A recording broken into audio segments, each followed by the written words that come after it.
यूसुफजई साहब आप क्या कहेंगे? फिर मैं सोलंकी साहब के पास आती हूँ। फैसल साहब जो थे वो चेयरमैन थे, ठीक है, उन्होंने वोट नहीं किया, let me correct my sentence जो मैंने पहले कहा था, लेकिन वो इसके चेयरमैन थे। और फिर आप लोगों का वॉकआउट नेशनल असेंबली से, ये आप लोग भी तो फिर क्या शरीके जुर्म नहीं है? नहीं, लेकिन क्या ऑप्शन था उधर? जाहिर है आपको पता है अक्सरियत की बुनियाद पे कानून जो है वो पास तो हो जाता है। अब ये तो ड्रैकोनियन लॉ है, ये तो मुख्तलिफ हरबे इस्तेमाल हो रहे हैं कि किस तरह कंट्रोल किया जा सके। हुकूमत के खिलाफ जो लोग खुलकर बोल रहे हैं वो क्यों बोल रहे हैं, उनको कैसे डराया जाए, कैसे धमकाया जाए, ये सारी वो टैक्टिक्स आपको भी पता है।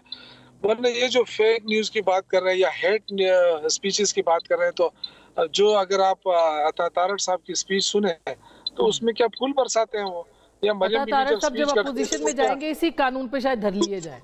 यही तो मैं कह रहा हूँ ना कि अब मरियम बीबी जब स्पीच करती हैं तो आप उनका भी देखें। वो इमरान खान से शुरू करती है, इमरान खान पे खत्म। 10 मिनट मेरे ख्याल से उसके बगैर वो स्पीच भी नहीं कर सकेंगी अगर इमरान खान का नाम ना लिया, उनके खिलाफ बात ना करें। तो असल चीज क्या है, देखें ये मुल्क है, इसमें सबसे अहम चीज शऊर पैदा करना है, अवेयरनेस लानी है। आप अवेयरनेस तो ला नहीं रहे हैं, कवानीन बनाते जा रहे हैं। भाई आपने कितनी मेहनत की है इसके ऊपर, कितना आपने कहा है कि जी ये कानून ठीक नहीं है, इस तरह पहले लोगों को अवेयर करें कि जी ये कानून हम बना रहे हैं, अगर आप नहीं मानते तो इसकी ऐसे ऐसी सजा होगी, इतना इतना जुर्माना होगा। आप लोगों को अवेयरनेस नहीं दे रहे हैं और धड़ाधम।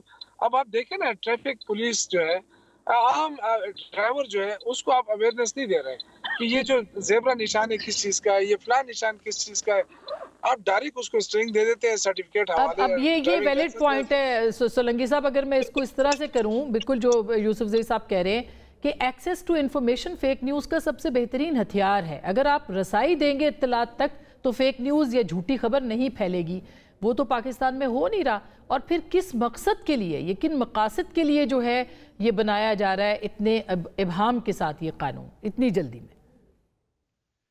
देखें, मालूमात तक रसाई का जो हक है वो तो अब जो 18वीं तरमीम में जो आर्टिकल 19 में तरमीम करके 19A जो डाला गया वो उसी हवाले से है।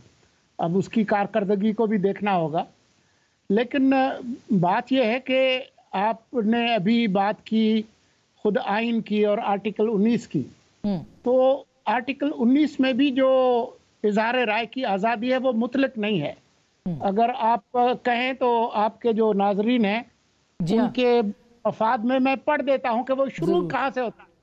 इस्लाम की अजमत या पाकिस्तान या उसके किसी हिस्से की सालमियत, सलामती या दिफा, गैर मुमालिक के साथ दोस्ताना ताल्लुकात, अमन आमा, तहजीब या अखलाक के मफाद के पेश नज़र या तौहीन अदालत, किसी जुर्म के इर्तिकाब या उसकी तरगीब से मुतालिक कानून के जरिए आयद करदा मुनासिब पाबंदियों के ताबे।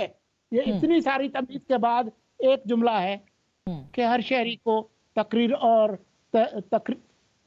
और इज़हार ख्याल की आज़ादी का हक होगा और प्रेस की आज़ादी मशरूत है। तो मशरूत है, वेग है ये हम, इस पे हम तनकीद, मैं तो खुल के लिखती रही हूँ इसके ऊपर कि ये खुद एक वेग वो शिक है सर। लेकिन इसमें सियासी तनकीद का कोई मसला नहीं। आप इसमें जितनी मोरालिटी, इसको इंटरप्रेट कैसे किया जाएगा, morality, public order, contempt of court, foreign relations, national security, सियासी इसके अंदर कोई कदर नहीं है। सियासी तनकीद अभी भी कोई उसको रोक नहीं रहा। तनकीद की नहीं है, और बात सियासी तनकीद की नहीं है। बात यह भी है कि हमारे मुल्क में एक आइन की जो तरमीम थी उसको इफ्तिखार चौधरी ने कनपट्टी पर बंदूक रख के उसको 19वीं तरमीम करवाई थी। आपको याद है या नहीं याद है? और फेक न्यूज़ जो है वो किस हद तक मसला है। आपके गवर्नर जो है वो कत्ल किए गए फेक न्यूज़ पे। अभी हाल ही में एक बच्ची के साथ जिनसी ज्यादती की एक झूठी खबर पर, बिल्कुल वो अपनी जगह दुरुस्त है। हम सोलंकी साहब आप बिल्कुल ठीक कह रहे हैं, मगर उसको डील करना कैसे है ये एक बहुत बड़ा कॉम्प्लिकेटेड इशू है। पूरी दुनिया में ये मसला है, ये भी बात सच है। साद रसूल बैठे हैं ना आपके साथ, जी जी जी, उनसे पूछे कि दूसरे मुल्कों में लाइबल और डेफेमेशन, बर्तानिया में दूसरों में करोड़ $, और पाउंड खर्च करके सर आपने दुरुस्त फरमाया, हमें अपने डेफेमेशन के लॉस ठीक करने चाहिए। सर आप दुरुस्त फरमा रहे हैं, तो कौन ठीक करेगा, कौन ठीक करेगा? लेकिन इंसाइटमेंट ऑफ वायलेंस जो है वहां पे उनके क्रिमिनल सजाएं। मैं मैडम इसमें गुजारिश करूं, सोलंकी साहब आप दुरुस्त फरमा रहे हैं। अच्छा मैं सर ब्रेक ले लूं, एक जुमला सोलंकी साहब दुरुस्त फरमा रहे हैं, नहीं ठहरे मैं उनकी बात मुकम्मल हो जाए। जी सोलंकी साहब, जी जी जी जी जी। बात ये है कि हमारे जो इतने जो अजीम जो ज्यूरिस्ट पैदा हुए हैं उसमें कितने लोगों ने लायबल और डेफेमेशन के लिए कोई बेहतरी की है। मुल्क के वजीर आजम है शहबाज शरीफ, उनको लायबल पे इंसाफ नहीं मिला, नजम सेठी को नहीं मिला, तो मुझे और आपको कहां से मिलेगा?